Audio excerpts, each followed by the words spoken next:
Hi, it's Tom here from Running Physio. Today, I want to talk to you about the topic of strength training and whether it might reduce the risk of running injury. We know there's lots of benefits for runners from strength training. There's evidence from systematic reviews that strength training can improve running economy to make us more efficient as runners, and as a result, improve performance as well, which is potentially a win-win for runners. There's also research in other areas, other sports, suggesting that strength training might reduce injury risk. But the evidence in running so far has not been particularly good quality and hasn't tended to show that strength training reduces risk of injury. However, we have a new paper that's just been published by Societal that I wanted to dive into for you, and I've included the link to that. The authors very kindly made that open access, so I would check that out to find out more information about the study. And also in this video, I'm going to talk at the end about a really simple program you could use with runners to help them build strength in a small amount of time. I've also put a link to our running resource page in the title where you'll find videos on shin pain and iliotibial band syndrome, all free, that you can check out. So let's talk about this study from Societal just published in 2023. They took a large group of runners, about 433 altogether, and then they divided them into an intervention group and a control group. The intervention group did both strength training and foam rolling, and they did that twice a week for 18 weeks. And the control group continued with their normal training. Let's have a look at what this strength training actually involved then. Now, this didn't take too long. It was roughly 19 minutes twice a week, and it included a number of exercises designed to strengthen some of the key muscles involved in running. So we've got single leg squats and lunges, which are going to strengthen particularly the quads, side steps with resistance band, which is going to work the glutes, supine abduction also with resistance band for the glutes. That one, when you look into the information on studies, is essentially lying on your back with the knees bent and the feet on the bed and pushing the knees apart against band. They also included side plank, which we know is pretty good for working glute med, diagonal lifts, also known as bird dog, which is kind of 4-point kneeling, and foot supination with resistance bands. If you want to check out the actual exercises, have a look at the study and its supplementary materials, got pictures of those. That was their strength training intervention, and I chatted to the authors of this study. They've been very helpful, actually. It was a simple program and it wasn't progressed over the 18 weeks from what they told me. So simple selection of exercises there, and they combined that with foam rolling. Now, this took a little bit less time, about 11 minutes, again, twice a week, rolling the hamstrings and the quads, the glutes and abductors, the plantar fascia and foot, the calf and shin muscles. All together, this intervention took around about half an hour to do twice a week. So relatively small program. Now, we come to the results. The results are quite interesting. The main comparison between the control group and the intervention group, they did not find a significant difference in injuries. And this is what we've seen in previous studies, although previous studies have had some limitations, to be totally honest. However, when they drilled down into the results a little bit further, they looked at the compliance and they looked to see if those people that were diligent with the exercises actually did them, they got different results. Let's have a look at the results then. Recreational runners that were highly compliant with the intervention were 85% less likely to develop a running injury and took an average of 57 days longer to sustain a running injury compared with control. So it does seem, perhaps not surprisingly, if you actually do the exercises, they might reduce your risk of running injury. We don't know, though, whether these have worked by building strength, because strength wasn't measured and studied in this trial from what I can find out. So we don't actually know why this group that actually did the exercises had reduced running injury risk. There may be other factors in there. What we do know, though, is that compliance with it wasn't particularly great. This highly compliant group were less than 30% of the total people. 28.5% of them were highly compliant. Out of the 36 exercise sessions, so 18 twice a week, they will have done at least 32. So they've done pretty well there. However, nearly 44% had low compliance and actually completed less than half of the recommended training sessions.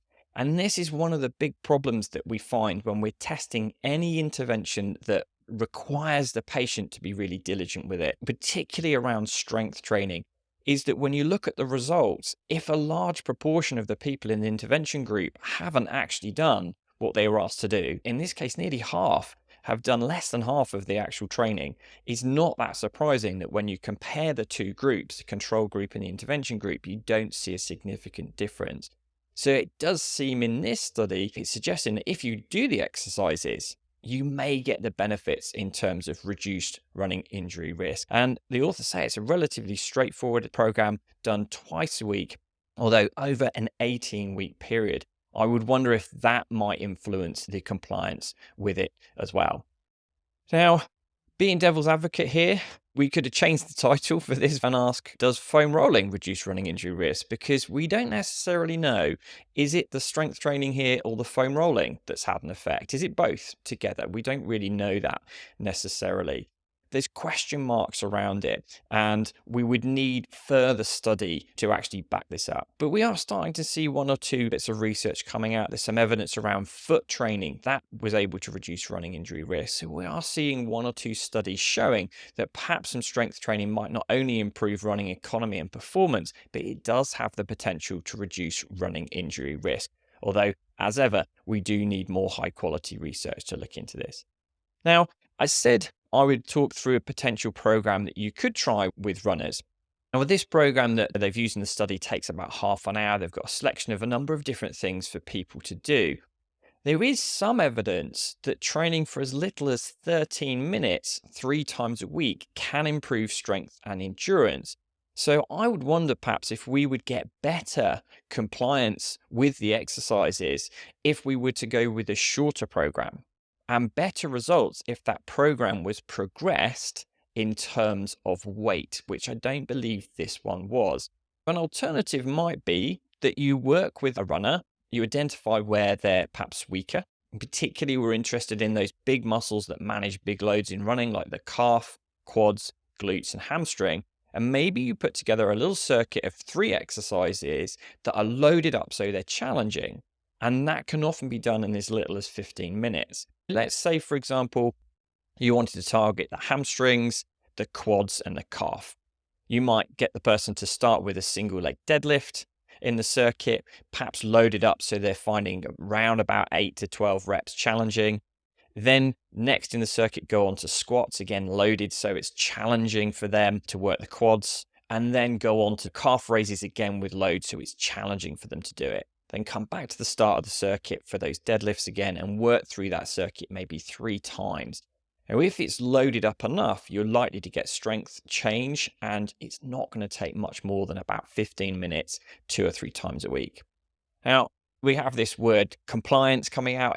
It's not my favorite word when it comes to exercises and doing exercises. It suggests that the person's got to do as they're told. That's not really what this is about. Ideally, we very much involve the person in the exercise selection in problem solving to help it get done. We can see in this study, less than 30% of people have actually followed the program through. We want to try and work with each individual and identify on that individual basis, what are the barriers for you getting this exercise program done?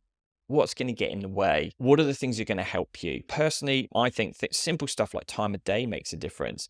Once I get to the end of my day and the little one's in bed and all the jobs are done around the house, I find I want to relax then. The idea of going then to do more exercises and things at that time of day won't work. So for me, I'd want it earlier on in the day, get it done, and then move on with the rest of the day.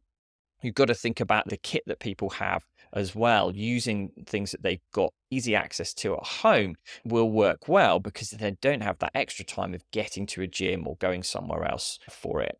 So it's about problem solving a little bit, working with the person. It's not about them being compliant. It's about them being involved and motivated to do those exercises because they've chose them, because they know they're going to be beneficial, and then highlighting those benefits. This can actually help you to run faster. It may reduce your running injury risk. Strength training has got a whole host of different benefits, so that might help get people on board and sticking with the program.